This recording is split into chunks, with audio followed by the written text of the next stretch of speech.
இனிய இஸ்லாமிய குடும்பம் என்று சொன்னால் வீட்டில் ஒரு 4-5 பைக் இருக்கிறது என்பதல்ல. நல்ல ஒரு வீட்டை வாங்கிவிட்டோம் அல்லது வாடகை வீட்டில் வசதியாக இருக்கிறோம் என்பது கிடையாது. நல்ல ஒரு தொழில் துறையிலே வளர்ச்சி கண்டிருக்கிறோம் என்பது கிடையாது. வீட்டில் டிவி இருக்கின்றது அது கிடையாது. நம்முடைய பிள்ளைகள் ஐடி கம்பெனிகள் வேலை பார்க்கின்றார்கள் அது கிடையாது. இனிய இஸ்லாமிய குடும்பம் என்று சொன்னால் நம்முடைய பிள்ளைகள் நாளைக்கு நம்மோடு சோனத்திற்கு வர வேண்டும். அப்ப அந்த குடும்ப கட்டமைப்பு அப்படி இருக்க வேண்டும். வீட்டிலேயே உட்கார்ந்து இருக்கிற பாப்பா ஒரு பக்கம் மொபைல்ல உட்கார்ந்து இருக்காரு, தாய் ஒரு மொபைல்ல உட்கார்ந்து இருக்கிறா, பையன் ஒரு மொபைல்ல உட்கார்ந்து இருக்கான், ஒருத்தரும் ஒருத்தன் பேசிக்கிற மாட்டேங்கிறான். மார்க்க சிந்தனையை, ஏகத்துவத்தினுடைய சிந்தனையை அவரிடத்தில் ஊட்டி கொண்டு இருக்க வேண்டும். இதுதாங்க இனிய குடும்பம். அஸ்ஸலாமு அலைக்கும் வரஹ்மத்துல்லாஹி வபரகாத்துஹு. எல்லாம் அல்ல அல்லாஹுவின் நல்லடியார்களே, அல்லாஹுடைய மகத்தான கிருபையினால் சமூக தீமைகளுக்கு எதிராக நடத்தப்படக்கூடிய இந்த விழிப்புணர்வு கூட்டத்திலே நாமெல்லாம் பங்கெடுத்திருக்கின்றோம். இந்த நேரத்தில் எனக்கு தரப்பட்டிருக்கக்கூடிய தலைப்பு இனிய இஸ்லாமிய குடும்பம்.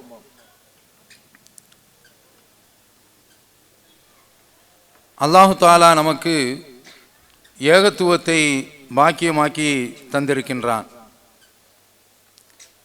நாம் பெற்றிருக்கக்கூடிய இந்த ஏகத்துவம், இது இறைவன் நமக்கு அருள் இருக்கக்கூடிய மகத்தான ஒரு அருட்கொடை ஆகும். இந்த அருட்கொடையை நாம் கொஞ்சம் உணர வேண்டும் என்று சொன்னால், நபி ஸல்லல்லாஹு அலைஹி வஸல்லம் அவர்களுடைய பெற்றோர்கள் இந்த பாக்கியத்தை பெறவில்லை என்பதை நாம் நமது மனக்கண் முன்னால் கொண்டு வந்தோம் என்று சொன்னால், எங்கோ பிறந்த நமக்கு இந்த ஈமானிய பாக்கியம் கிடைத்திருக்கிறது. இது இறைவனுடைய மிகப்பெரிய ஒரு அருட்கொடை. சொற்பொழிவினுடைய ஆரம்பத்திலே எல்லா பேச்சாளர்களும் சொல்லக்கூடிய வார்த்தை ரசூல் ஸல்லல்லாஹு அலைஹி வஸல்லம் அவர்கள் கற்றுத்தந்த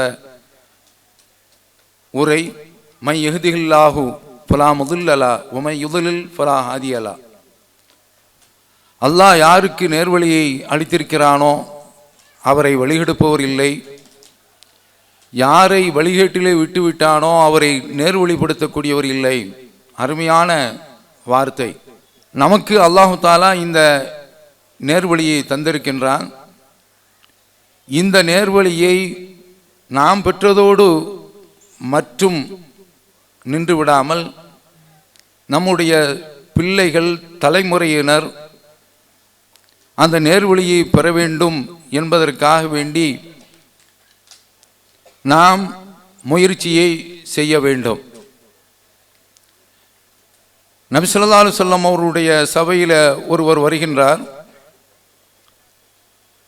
அவர் கேட்கின்றார், ஐன அபி, என்னுடைய தந்தை எங்கிருக்கிறார் என்று கேட்கின்றார்.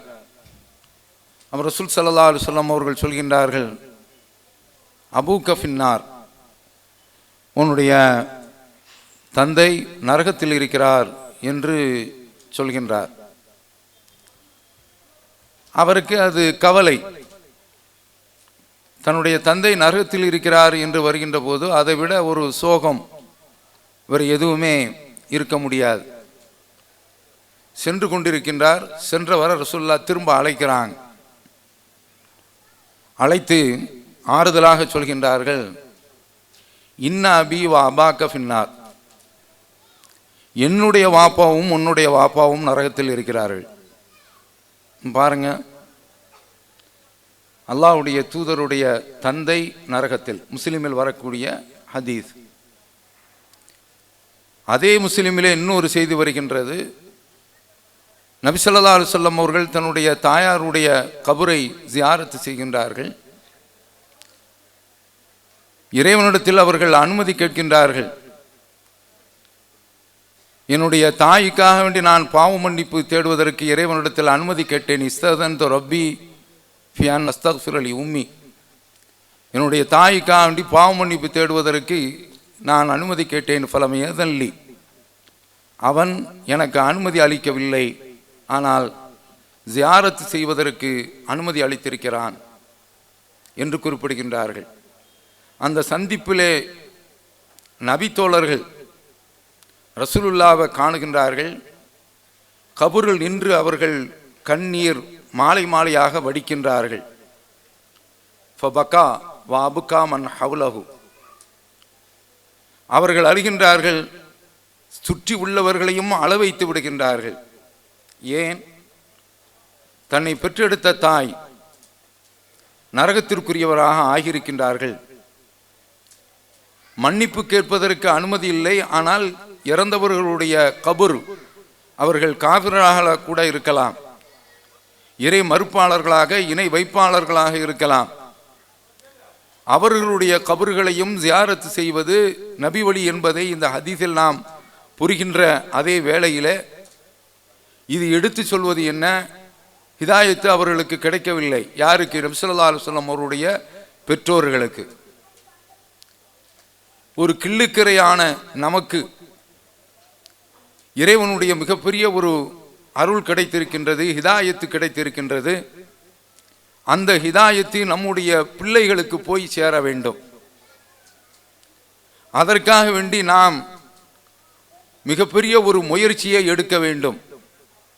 நம்முடைய குடும்பத்தில் உள்ள பிள்ளைகளுடைய வாழ்க்கையினுடைய போக்கை, அவர்களுடைய பயணத்தை, அவர்களுடைய பழக்கத்தை, அவர்களுடைய செயல்பாடை நாம் கவனிக்க தவறிவிடக்கூடாது.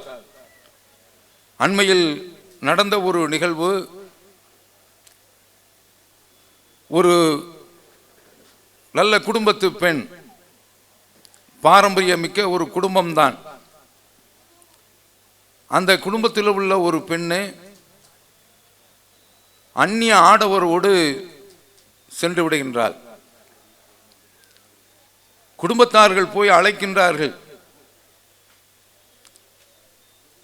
தொடர்பு கொள்கின்றார்கள்.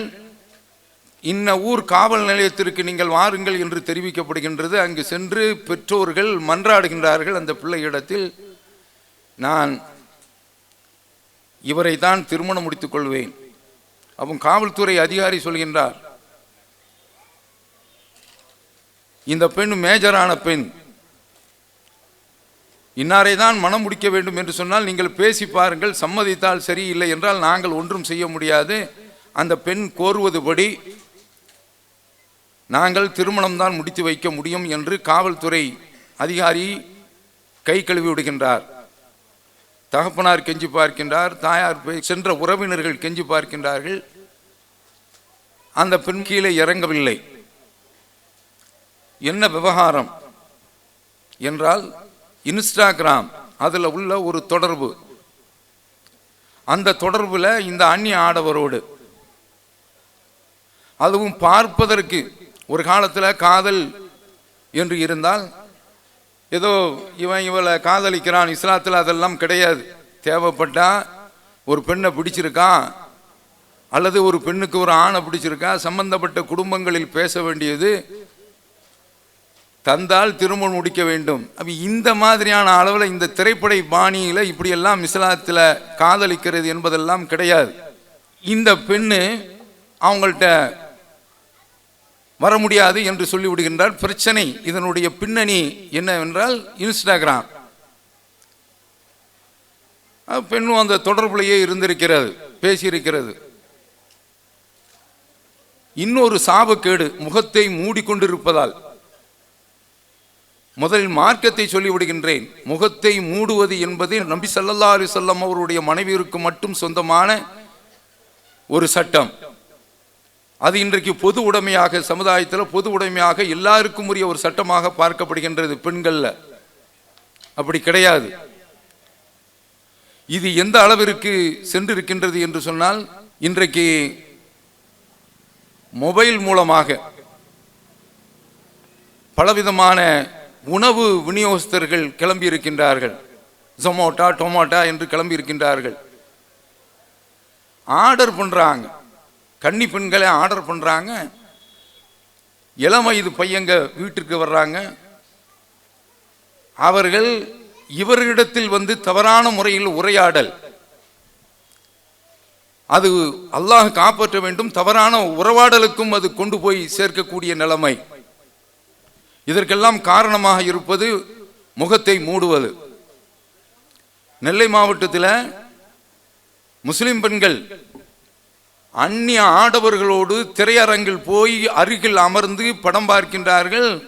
இந்த மானங்கட்ட செயலுக்கு, இந்த வெட்கக்கேடான செயலுக்கு அடிப்படை காரணமாக இருப்பது முகத்தை மூடுவது. எவ்வளவு பெரிய சமூகத்தில் இது ஒரு சாபக்கேடாக இருக்கிறது என்பதை நாம் பார்க்க முடிகின்றது. இப்படி படம் பார்க்குறாங்கன்னா அந்த குடும்பத்தில் உள்ள அந்த பெண்ணு இப்படிப்பட்ட ஒரு முகமூடியை போட்டுக்கொண்டு அந்த அந்நிய ஆடவரோடு ஓடிவிட்டது. குடும்பத்திற்கு தெரியவில்லை. நீங்க பாருங்க, இது எவ்வளவு பெரிய கொடுமை, கொடூரம். வலா யஸாலுன யுகாத்திலூனக்கும் ஹத்தா யர்தூக்கும் அன் தீனிக்கும் இன் இஸ்ததாஉ. அவர்கள் உங்களை உங்களுடைய மார்க்கத்தை விட்டு தடம்புரள செய்வதற்கு போராடிக்கொண்டே இருப்பார்கள் முடிந்த அளவிற்கு. உமை எருதது மின்கும் அன் தீனிஹி ஃபயமுத் வஹுவ காஃபிருன். யாரு இந்த மார்க்கத்தை விட்டு போய் இஸ்லாத்தை விட்டு விலகி போய் வேறு கொள்கையை ஏற்றுக்கொள்கின்றார்கள், ஃபயமுத் வஹுவ காஃபிருன், காஃபிராக மரணித்து விடுகின்றார் என்றால் ஃபஉலாயிக ஹபித்தத் அமாலுஹும் ஃபித் துன்யா வல் ஆখিরা. அவர்களுக்கு இந்த உலகத்திலும் மறு உலகத்திலும் நன்மைகள் எல்லாம் பாழாய் போய்விடுகின்றன. உலாய்க அஸ்ஹாபுன் நார், இவர்கள் நரகவாதிகள். ஹும் ஃபீஹா காலிதூன், அந்த நரகத்தில் நிரந்தரமாக இருப்பார்கள். பாருங்க எங்க போய் சேர்க்கின்றது. அவன் பிள்ளைகள், நம்முடைய பிள்ளைகள் தான். பிள்ளைகளிடத்தில் இன்றைக்கு மொபைல் பழக்கம் யாருமே இன்றைக்கு எதிர்பார்க்க முடியாத அளவிற்கு ஊடுருவி போய் இருக்கின்றது. ஒரு காலத்தில் பிள்ளைக்கு சோறு ஊட்டுனாங்க நிலாவை பார்த்து, டிவியை பார்த்து உணவு ஊட்டின உடனே நம்ம சொன்னோம் இந்த பலாவை பார்த்து உணவு ஊட்டுறாங்களேன்னு சொன்னோம். இப்போ ஒவ்வொரு பிள்ளை கையிலையும் இந்த பலா மாட்டியிருக்கின்றது. அப்ப அந்த பிள்ளைகளுடைய மொபைலில் என்ன ஓடுகின்றது, அவர்களுடைய தொடர்பு வாட்ஸ்அப்ல என்ன தொடர்பு இருக்கின்றது என்பதை நாம் கண்காணிக்க வேண்டும். அப்படி கண்காணிக்க தவறினால் அது மிகப்பெரிய ஒரு சோதனையில் கொண்டு போய் சேர்த்துவிடும். அந்த பிள்ளைகளே நம்மை கொண்டு போய் நரகத்தில் கூட தள்ளி விடுவார்கள். மூசா அலைஹிஸ்ஸலாம் அவருடைய வரலாறு உங்களுக்கு தெரியும். கதீர் அலைஹிஸ்ஸலாம் அவரோடு போகின்ற பொழுது, கதீர் அவர்களோடு செல்கின்ற பொழுது கல்வி கற்பதற்காக வேண்டிய பெரிய சம்பவம். முதல்ல கப்பலில் ஏறுறாங்க, அந்த கப்பலை படகை ஓட்ட போடுறாங்க. மூசா அலைஹிஸ்ஸலாம் அவர்கள் துடிக்கிறாங்க. என்ன ஏறி கல்வி கற்கன்னு வந்திருக்கேன், நீங்க கடல்ல நம்ம தள்ளிட்டு போயிருவீங்க போல் தெரியுதுன்னு சத்தம் போடுறாங்க. நம்ம ரெண்டு பேரும் என்ன பேசியிருக்கோம், ஒப்பந்தம் போட்டிருந்தாங்க. நானா விளக்கம் சொல்ற வரைக்கும் நீங்க வாயை பொத்திக்கிட்டு வரணும் என்று சொல்லி மூசா அலைஹிஸ்ஸலாம் அவர்கள் இருக்க முடியல. ஒரு 3 சம்பவம் நடக்கின்றது. அடுத்து தெருவில் போயிட்டு இருக்கும்போது ஒரு பையனை கழுத்து பிடிச்சி நிறுத்திட்டாங்க. மூசா அலைஹிஸ்ஸலாம் அவர்கள் துடிக்கிறாங்க, என்ன வேலை செய்தீங்க அப்படின்ட்டு. அடுத்து ஒரு ஊர்ல சாப்பாடை தரல, ஒரு சோறு இடிஞ்சு விழுற மாதிரி இருக்கு, அதை போய் தூக்கி நிறுத்துறாங்க. உங்களுக்கு ஏங்க இந்த வேலை அப்படிங்கிறாங்க.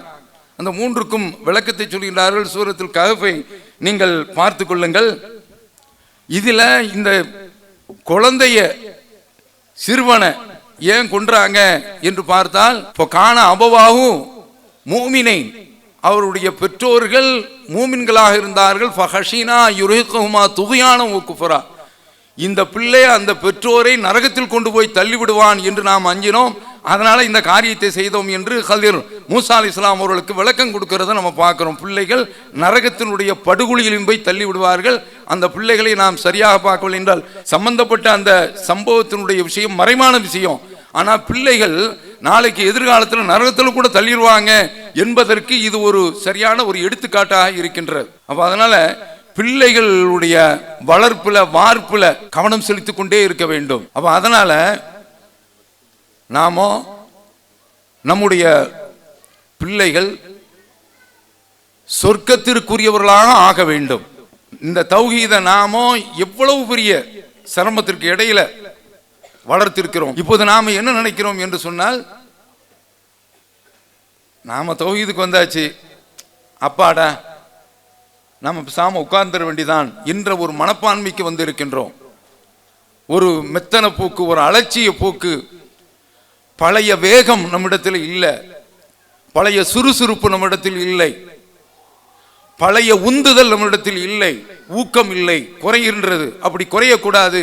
ஏனென்றால் இந்த தௌஹீது கொள்கை நம்முடைய அடுத்த தலைமுறையினருக்கு போய் சேர வேண்டும். அடுத்த தலைமுறையினர் என்று அந்த கொள்கை போய் சேர வேண்டும். இனிய இஸ்லாமிய குடும்பம் என்று சொன்னால் வீட்டில் ஒரு 4-5 பைக் இருக்கிறது என்பதல்ல. கர்நாடகாவில், பெங்களூரில் நல்ல ஒரு வீட்டை வாங்கிவிட்டோம் அல்லது வாடகை வீட்டில் வசதியாக இருக்கிறோம் என்பது கிடையாது. நல்ல ஒரு தொழில் துறையிலே வளர்ச்சி கண்டிருக்கிறோம் என்பது கிடையாது. வீட்டில் டிவி இருக்கின்றது அது கிடையாது. நம்முடைய பிள்ளைகள் ஐடி கம்பெனிகள் வேலை பார்க்கின்றார்கள் அது கிடையாது. இனிய இஸ்லாமிய குடும்பம் என்று சொன்னால் அல்லாஹ் குர்ஆனில் சொல்லி காட்டுகின்றான். அந்த வசனங்களை நாம கொஞ்சம் பார்த்துக் கொள்வோம். நமக்கு நாளைக்கு மர்மையில கிடைக்க போறக்கூடிய அருள் கொடைகளை பற்றி சொல்கின்றான்.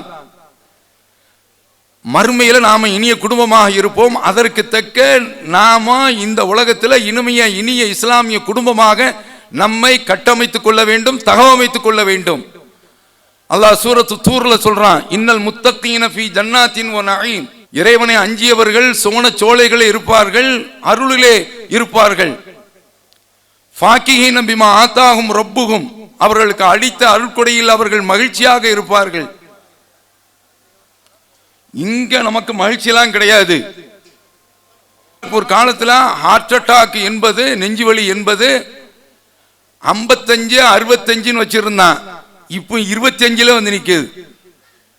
அவ சின்ன வயசுலேயே அம்மா அப்படிங்கிறான், அவ்வளவுதான், முடிஞ்சு போகுது, தூக்கிட்டு போவன்றிருக்கு. அப்ப இந்த உலகத்துல மகிழ்ச்சியெல்லாம் ஒன்றும் கிடையாது. அந்த உலகத்தில் தான் மகிழ்ச்சி. ஃபாக்கிஹீன பிமா ஆத்தாஹும் ரப்புஹும் வ வகாஹும், அல்லாஹ் தஆலா அவர்களை அதாபல் ஜஹீம், நரகத்தினுடைய வேதனையிலிருந்து பாதுகாத்து விட்டான். குலு, நீங்கள் சாப்பிடுங்கள், வஷ்ரபு, பருகுங்கள், ஹனியன் பிமா குன்தும் தஅமலூன், நீங்கள் செய்த அந்த அமல்களுக்காக வேண்டி மகிழ்ச்சியோடு இங்கு நீங்கள் உணவு அருந்துங்கள், சாப்பிடுங்கள் என்று அல்லாஹ் அப்படியே அந்த சோனத்தினுடைய அருட்கொடைகளை பட்டியலிடுகின்றான். முத்தகீன அலா சுரூரின் மஸ்ஃபூஃபா, அடுக்கி வைக்கப்பட்டிருக்கக்கூடிய கட்டில்களில் அவர்கள் சாய்ந்து கொண்டிருப்பார்கள். இப்ப சாய்ந்துக்கிட்டுலாம் இருக்க முடியாது, கடங்காரம் வாசல்ல வந்து நிற்பான். ஏதாவது ஒரு பிரச்சனை நமக்கு இருந்து கொண்டே இருக்கும்.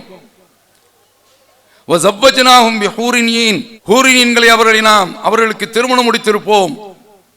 அடுத்து சொல்கின்றான், வல்லதீன ஆமனு, ஈமான் கொண்டவர்கள், வத்தபாத்துகும் துர்ரியத்துகும் பி ஈமானின், அவர்களை அவர்களுடைய சந்ததியினர்கள் கொள்கை அடிப்படையில் பின்பற்றினார்களே, அப்படிப்பட்ட மக்கள் அல் ஹக்னாகும் அல் ஹக்னா பிகும் துர்ரியத்தகும், அவர்களுடைய சந்ததிகளே அவர்களோடு நாம் சேர்த்து வைப்போம்.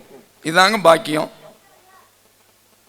நம்முடைய பிள்ளைகள் நாளைக்கு நம்மோடு சோனத்திற்கு வர வேண்டும். அப்ப அந்த குடும்ப கட்டமைப்பு அப்படி இருக்க வேண்டும்.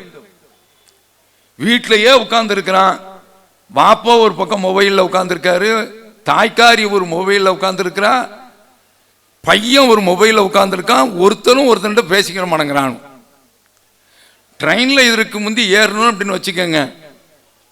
ஏறின உடனே கொஞ்ச நேரத்தில் என்ன சொல்லுவாங்கன்னா, கொஞ்சம் ஒரு ஆசுவாசப்படுத்துவதற்காக வேண்டி, சார் நீங்க எந்த ஊரு, கொஞ்ச நேரத்தில் உடனே அவங்க உள்ள பூந்து மேய ஆரம்பிச்சிருவாங்க. நீங்க எங்க கல்யாணம் முடிச்சீங்க, அங்க எவ்வளவு வரதட்சணை கொடுத்தாங்க, அங்க எவ்வளவு நகை போட்டாங்க, எவ்வளவு தொகை கொடுத்தாங்க என்று பெருசா போயிரும். இப்போ ட்ரெயின்ல ஏறுறானுவோ, ஏறின உடனே அவன் கழுத்துல இந்த டாக்டர் இஷ்டத்தை மாத்துறான், இஷ்டத்தை மாத்தினவன அவன் டெத்தா போயிடறான், முடிஞ்சு போச்சு.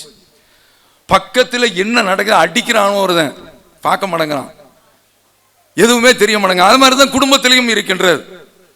இப்படி இருக்கக்கூடாது. அவர்களுக்கு மத்தியில நாமோ மார்க்க சிந்தனையை, ஏகத்துவத்தினுடைய சிந்தனையை அவரிடத்தில் ஊட்டி கொண்டிருக்க வேண்டும். அல்லாஹ் தொடர்ந்து சொல்கின்றான், ஒமா அலத்தனாகும் அமலிகுமின் ஷெய், அவருடைய எந்த அமலையும் நாம் வீணடித்து விட மாட்டோம். குல்லு முறியின் பிமா கசபரையின், ஒவ்வொரு மனிதனும் தான் சம்பாதித்திருக்க அவன் பொறுப்பாளியாக இருக்கின்றான். அம்ததனாகும் பி ஃபாக்கிஹத்தின் வலஹமி மிமா யஷ்தகூன், நாம் அவர்களுக்கு பழங்களை வழங்கியிருக்கின்றோம், விதவிதமான பழங்கள். இங்க சாப்பிட்டமாக்கும் என்ன சொல்லுவாங்க, வாழைப்பழம் சாப்பிட்டா ஜலதோஷம் பிடிக்கும் அப்படிம்பாங்க. ஒரு தோஷமும் அங்க பிடிக்காது, பழங்கள், அவ்வளவு பழங்கள். அடுத்து மிம்மா யஷ்தகூன், அவர்கள் விரும்பக்கூடிய இறைச்சி, என்ன இறைச்சினாலும் சரிதான், விதவிதமான இறைச்சிகள். இவன் நம்ம சமுதாயத்தை பொறுத்தவரையில இறைச்சி சாப்பிட்டே பழக்கப்பட்டாங்க. உப்பு கண்டமாவது இருக்கணும், இல்லை என்றால் சாப்பாடு எடுக்காது. ஒரு தொடர்ந்து ஒரு 2 நாளைக்கு காய்கறி போட்டாங்கன்னு வைங்க, மனைவி தலாக் ரேஞ்சுக்கு போயிடுவார். அந்த அளவிற்கு என்ன சாப்பாடு வச்சிருக்க நீ என்று திட்ட ஆரம்பிச்சிருவான். எனக்கு இந்த சாப்பாடே வேண்டாம். அப்ப வெறி எடுத்து போறான். ஒரு நாள் கறி இல்லைனா. அப்ப நாளைக்கு நம்முடைய உணர்வை புரிந்தவன் தான் ரப்புல் ஆலமீன். வலஹமி மிம்மா யஷ்தகூன், அவர்கள் விரும்பிய அந்த உணவை, இறைச்சியை நாம் அவர்களுக்கு வழங்குகின்றோம். யத்தனாஸஊன ஃபீஹா கஅஸன் லா லகுன் வலா தஸீம், அவர்களுக்கு விரும்பிய அந்த பானங்களை, மது, இந்த உலகத்துல குடிச்சமாக்கும் குடிமகன் இவன் இடுப்புல வேட்டி இல்லாம குடிமகனாக ரோட்ல கிடப்பான். அங்க உள்ள அந்த பானத்துல போதையோ வீணோ எதுவும் இருக்காது. ஓ யதூஃபு அலைஹிம் கில்மானுல் லஹும், அவர்களுக்கு என்று சிறுவர்கள் பணி அமர்த்தப்பட்டிருப்பார்கள். நமக்கு என்று ஒவ்வொரு ஆளுக்கும் சிறுவர்கள் இருப்பாங்க. அவர்களை பற்றி அல்லாஹ் தஆலா சொல்றான், கஅன்னஹும் லுலுஉன் மக்னூன், மறைக்கப்பட்ட முத்துக்கள் போன்றிருப்பாங்களாம், அவ்வளவு பளிச்சுன்னு இருப்பாங்க அந்த மாதிரி. அப்ப அவங்களே அப்படி இருக்கிறாங்கன்னா எப்படி இருக்கும் அந்த சுவனம்.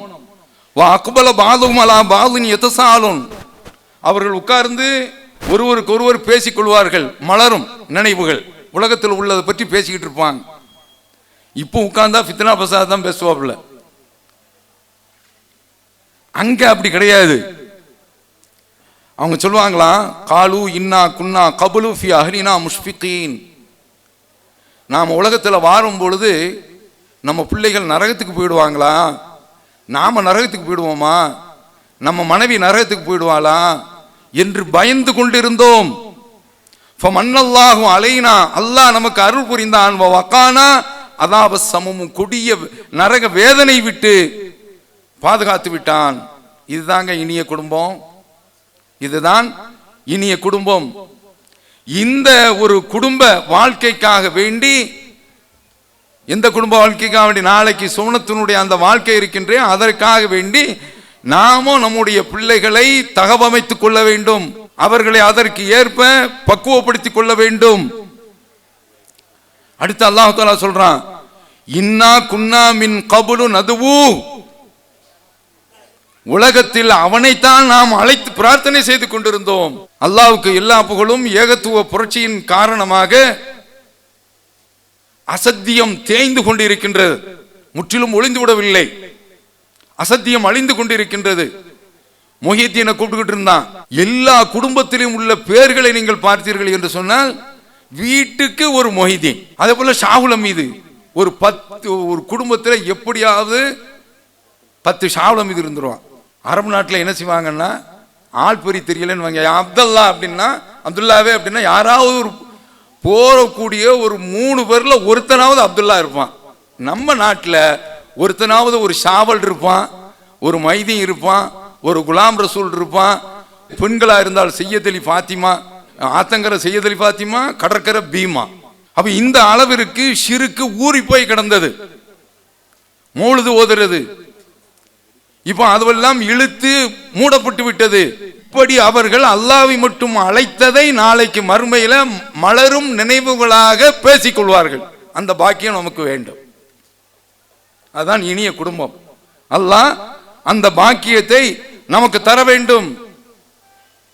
அப்ப நாம அதற்காக வேண்டி மிகப்பெரிய ஒரு முயற்சியை எடுக்க வேண்டும். அதற்காக வேண்டி இறைவனிடத்தில் அவங்க சொல்றாங்க பாருங்க, நாங்க பிரார்த்தித்து கொண்டிருந்தோம், அல்லாஹ் மட்டும் அழைக்கிறது ஒன்று, இது மாதிரியான ஒரு வாழ்க்கை நமக்கு அமைய வேண்டும் என்று இறைவனிடத்தில் பிரார்த்திப்பது. இன்னஹு ஹுவல் பர்ருர் ரஹீம், அவன் நல்லவன், இரக்கமுள்ளவன்.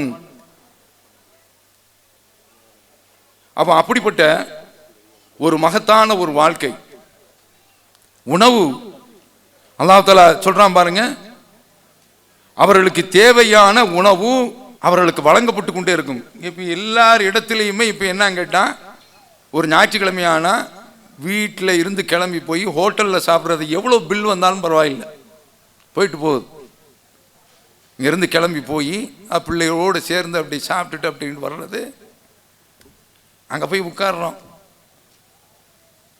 வெஜிடேரியனாக இருக்கட்டும், நான்வெஜ்னு ஒரு தோசைக்கு ஆர்டர் பண்ணால் அது வர்றதுக்கு எவ்வளோ நேரம் ஆகுதுங்கிறீங்க. அடி வயிறுலாம் குடல்லாம் கருகி போயிடும் போல் தெரியுது. கேன்சல் பண்ணிட்டு வரக்கூடிய அளவில் இருக்கின்றது.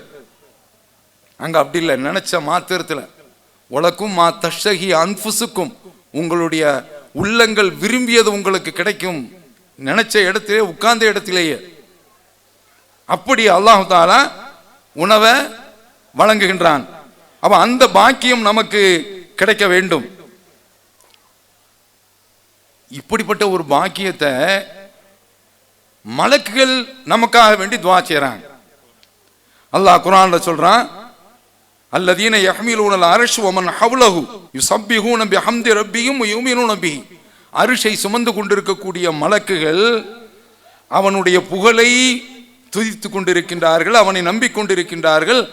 அவர்களுடைய வேலை யஸ்தக்ஃபிரூன லில்லதீன ஆமனு, ஈமான் கொண்டவர்களுக்காக வேண்டி அவர்கள் பிரார்த்தித்துக் கொண்டிருக்கின்றார்கள். ரப்பனா வஸஅத குல்ல ஷைஇன் ரஹ்மத்தம் வ இல்மா, நீ எல்லாவற்றிலுமே உன்னுடைய அருளாலும் கல்வி ஞானத்தாலும் விசாலமாகிவிட்டாய். ஃபக்ஃபிர் லில்லதீன தாபு, திருந்திவிட்ட அந்த மக்களுக்காக வேண்டி நீ பாவ மன்னிப்பை வழங்கு. வத்தபவு சபீலக்க, அவர்கள் உன்னுடைய பாதையை பின்பற்றுகின்றார்கள். வக்கியும் அதாபல் ஜஹீம், அவர்களை நரக வேதனையிலிருந்து நீ காத்துவிடு. அடுத்து அவங்க செய்யக்கூடிய ஒரு துவா, ரப்பனா வாதிஹும் ஜன்னாத்தின் அதினில்லத்தி வஅத்தகும், அவர்களுக்கு வாக்களித்த சோனத்தில் அவர்களை நீ நுழைத்து விடு. அடுத்து கேட்கறத பாருங்க, ஒமன் சலஹ மின் ஆபாயும் வஸ்வாஜியும், அவர்களுடைய பெற்றோர்கள் இருந்தும் அவர்களுடைய மனைவிகள் இருந்தும் தகுதி மிக்கவர்களையும் சேர்த்து நீ அனுப்பு. மலக்குகள் இறைவன்ட பக்குவமா கேட்பாங்க. ஏன்னா ஒரு நூஹ் அலைஹிஸ்ஸலாம் அவருடைய மனைவி இஸ்லாத்தினுடைய பாக்கியம் கிடைக்கவில்லை. ஒரு லூத் அலைஹிஸ்ஸலாம் அவருடைய மனைவி, அவர்களுக்கு பாக்கியம் கிடைக்கவில்லை. ஒரு இப்ராஹிம் அலைஹிஸ்ஸலாம் அவருடைய தகப்பனார் இஸ்லாமிய பாக்கியம் கிடைக்கவில்லை. ஒரு நூஹ் அலைஹிஸ்ஸலாம் அவருடைய மகன் இஸ்லாமிய பாக்கியம், ஈமானிய பாக்கியம் அவர்களுக்கு கிடைக்கவில்லை. அப்ப அதனால இப்படிப்பட்ட இந்த பாக்கியம் கிடைத்த இந்த மக்களையும் சேர்த்து மின் ஆபாயும் அஸ்வாஜியும் துர்ரியாத்தியும், அவங்களுடைய மனைவிமார்கள், அவங்களுடைய சந்ததிகள், அவர்களை நீ சோனத்தில் நுழையவை. வகையும் செய்யாத், அவர்களை பாவங்கள் இருந்து நீ காத்துவிடு. என்ன மாதிரியான ஒரு துவா! அப்ப இப்படிப்பட்ட ஒரு துவா மலக்குகள் செய்கின்றார்கள். அடுத்து நம்ம பார்க்கின்றோம், அல்லாஹ் தஆலா சொல்றான், உதுகுலுல் ஜன்னத, நம்ம பார்த்து சொல்றான், அன்தும் வஅஸ்வாஜுக்கும் துஹ்பரூன், நாளைக்கு மகிழ்ச்சியை உங்களுக்கு அளிக்கப்பட இருக்கின்றது. அந்த மகிழ்ச்சியில நீங்களும் உங்களுடைய மனைவிமார்களும் சேர்ந்து நுழையுங்கள் சொர்க்கத்தில். பிவிகளும் சேர்த்துட்டு தான் பாய்கள் உள்ள போகணும். வேணும் இல்லை, அந்த பாக்கியம் வேண்டும் என்றால் நாமும் அதற்கு தக்க நம்முடைய குடும்பத்தை அமைத்துக் கொள்ள வேண்டும், நம்முடைய பிள்ளைகளை கட்டமைத்துக் கொள்ள வேண்டும். லுக்மான் அவர்களுடைய அறிவுரையில அல்லாஹ் சொல்கின்றான், யா புனைய லா துஷ்ரிக் பில்லா, என் அருமை மகனை இறைவனுக்கு இணை வைக்காது. முதல்ல குழந்தையினுடைய உள்ளத்துல இறைவனுக்கு இணை வைக்க கூடாது, ஷிருக்கு இல்லை என்று அந்த பிள்ளைக்கு நாம போதிக்க வேண்டும். முதல்ல நெகட்டிவ் தான் அல்லாஹ் தஆலா சொல்றான், எதிர்மறையில நீ இணை வைக்காத. இன்ன ஷிர்க லதுல்முன் அதீம், ஷிர்க் என்பது இருக்கின்றது, அது மிகப்பெரிய ஒரு கொடிய பாவம். அப்ப இந்த பாவத்தை பிள்ளையினுடைய உள்ளத்துல நாம ஆரம்பத்தில் ஊட்ட வேண்டும். ஷிருக்கு வந்து விட்டது என்று சொன்னால், அலம் தர கைஃபல் அரபல்லாஹு மசலன் கலிமத்தன் தையிபத்தன் கஷஜரத்தின் தையிபா. நபியே, அல்லாஹ் நல்ல கொள்கைக்கு அழகிய ஒரு உதாரணத்தை ஆக்குகின்றன, அதை நீங்கள் கவனிக்கவில்லையா? நல்ல கொள்கைக்கு என்ன உதாரணம்? கஷஜரத்தின் தையிபா, நல்ல மரத்தை போன்றது. அசுலுகா சாபித்தூன், அதனுடைய வேர் உள்ளம் என்ற அந்த பூமியிலே ஊன்றி போயிருக்கின்றது, நல்ல வேர் பிடித்து போய் இருக்கின்றது. வானத்தில் அதனுடைய கிளை பரவி இருக்கின்றது. தூத்தி உக்கலஹா குல்ல ஹீனின் பி இதினி ரப்பிகா, இறைவனுடைய நாட்டப்படி அது நல்ல கனிகளை அளிக்கின்றது. இப்ப நாம இந்த கொள்கையை வளர்த்து விட்டோம் என்று சொன்னால் நல்ல பண்புகள் எல்லாம் பிள்ளை இடத்துல வந்துடும், அது தானாக வளர்ந்து விடும். இப்ப இதற்கு அடுத்துதான் அந்த லுக்மான் அவர்களுடைய அறிவுரையில முதல்ல ஷிருக்கு வந்து, அதற்கு பின்னால அக்மிஸ்ஸலா, தொழுகையை நிலைநாட்டு. பெற்றோர்கள் தொழ ஆரம்பிச்சா, பெற்றோர்கள் எழுப்ப ஆரம்பிச்சா, பையன் பார்ப்பான் குளிர் நேரத்திலையும் கோடை நேரத்திலையும் நம்ம பெற்றோர்கள் ஏன் நம்ம எழுப்புறாங்க என்று அந்த பையனுக்கு ஒரு சிந்தனை ஏற்படும். முதல்ல தௌஹீதை ஊட்டி விட்டு அதற்கு பின்னால் இது போன்ற வணக்கங்கள் அதை நாம் ஊட்டுகின்ற பொழுது அவரிடத்தில் அது உட்கார்ந்து விடும். தீய பழக்கங்கள், கெட்ட வழக்கங்கள் எதுவும் அவரிடத்தில் ஏன்னா நம்ம நல்ல ஒரு வித்த ஏகத்துவ கொள்கையே அந்த சத்த அவருடைய உள்ளத்துல போட்ட பிறகு இனிமேல் நன்மை என்ற அந்த வளர்ச்சி அவரிடத்தில் ஏற்பட்டு கொண்டே இருக்கும். அப்போ அதை மாதிரி நாமோ நம்முடைய பிள்ளைகளிடத்தில் ஏகத்துவத்தை பதிய வைப்போம். அந்த ஏகத்துவ கொள்கை அடுத்த தலைமுறைகளிடத்தில் போய் சேர வேண்டும். அப்படி சேருவதற்கு நாமும் அந்த கொள்கையில் இருக்க வேண்டும். ஒரு சம்பவம், அதை சொல்லிவிட்டு நிறைவு செய்து விடுகிறேன். பெற்ற தகப்பனார் பையன்ட சாராயத்தை வாங்க சொல்றார். அவன் வாங்கி கொடுக்குறான். அப்படி வாங்கி கொடுக்கும்போது அவரே பின்னால் என்ன ஆகி போச்சுன்னா, அந்த பையனே பின்னால் தண்ணி அடிக்க ஆரம்பித்து இன்றைக்கு சாலை ஓரத்தில் தவழ்ந்து தவழ்ந்து பிச்சை எடுக்கின்றார். அந்த பிச்சை எடுக்கக்கூடிய காசை வாங்கி கொண்டு மதுவையா இருந்துகின்றார். பாருங்க, அவன் தகப்பண்ட உள்ள அந்த கெட்ட பழக்கங்கள், சில தீமைகள் நம்மிடத்தில் இருந்தாலும் சில காரியங்கள், அதனால ரூமுக்குள்ள உட்காந்து படம் பார்த்துக்கங்க அப்படின்னு நான் சொல்லலை. பிள்ளைகளிடத்தில் நாம சில நமக்குன்னு சில ரசனைகள் இருக்கும், அதெல்லாம் தூக்கி எரிந்திட வேண்டியதான். ஏன்னா பிள்ளை கெட்டு போவான். இன்றைக்கு படங்கள் எல்லாம் அப்படியா இருக்குது. கொண்ட கணவனையே மனைவி அம்மி குலைய வச்சு தலையில் அட்டிக்கிறா. இது பார்த்தா நம்ம என்ன ஆகிறது? இந்த படத்தில் நம்ம பார்க்க முடியுமா? அந்த டிவி சீரியல்ல ஆண் அப்படியே உட்கார்ந்துருக்கிறாங்க. அப்போ இந்த மாதிரியான நிலைமையில நாடு சென்று கொண்டு இருக்கின்றது. அப்போ அதனால நம்ம பிள்ளைகள் நாளைக்கு கெட்டு போயிடக்கூடாது. அப்போ அதனால பெற்றோர்கள் தீமைகள், பிள்ளைகளுக்காக வேண்டிய சில தீமைகளை விடணும். அப்படி விட்டோம் என்று சொன்னால் இந்த தலைமுறை நாளைக்கு சோனத்தில் நம்மோடு சேர்ந்து இருப்பார்கள். அல்லாஹ் அந்த பாக்கியத்தை நமக்கு தந்தருள்வானாக. வாஹிரு தாவானா அனில் ஹம்துலில்லாஹி ரப்பில் ஆலமீன். வஸ்ஸலாமு அலைக்கும் வரஹ்மத்துல்லாஹி வபரகாத்துஹு. அல்லாஹு அக்பர், அல்லாஹு அக்பர்.